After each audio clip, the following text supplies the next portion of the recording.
हरिः ओं श्रीगुरुभ्यो नमः। महापेरियवा शरणं।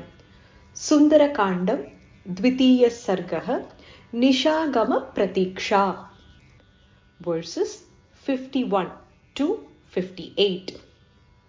प्रासादमालाविततां स्तम्भैः काञ्चनराजतैः शातकुम्भमयैर्जालैः गन्धर्वनगरोपमां सप्तभूमाष्टभूमैश्च सददर्श महापुरीं तलैस्फटिकसङ्कीर्णैः कार्तस्वरविभूषितैः वैडूर्यमणिचित्रैश्च मुक्ताजालविभूषितैः तलैः शुशुभिरेतानि भवनान्यत्र रक्षसां काञ्चनानि विचित्राणि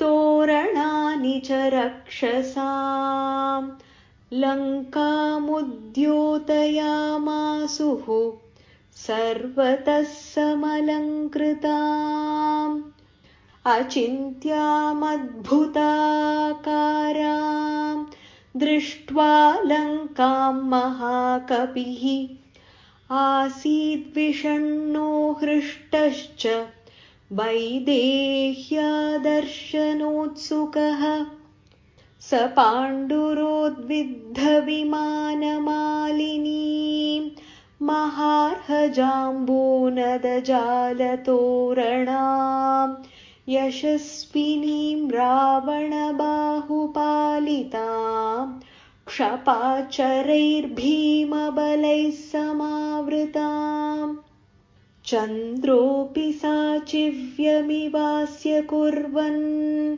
तारागणैर्मध्यगतो विराजन् ज्योत्स्नावितानेन वितत्य लोकम् उत्तिष्ठतेनैकसहस्ररश्मिः शङ्खप्रभं क्षीरमृणालवर्णम् उद्गच्छमानं व्यवभासमानं ददर्श चन्द्रं स हरिप्रवीरः पोप्लूयमानं सरसीवहंसम्।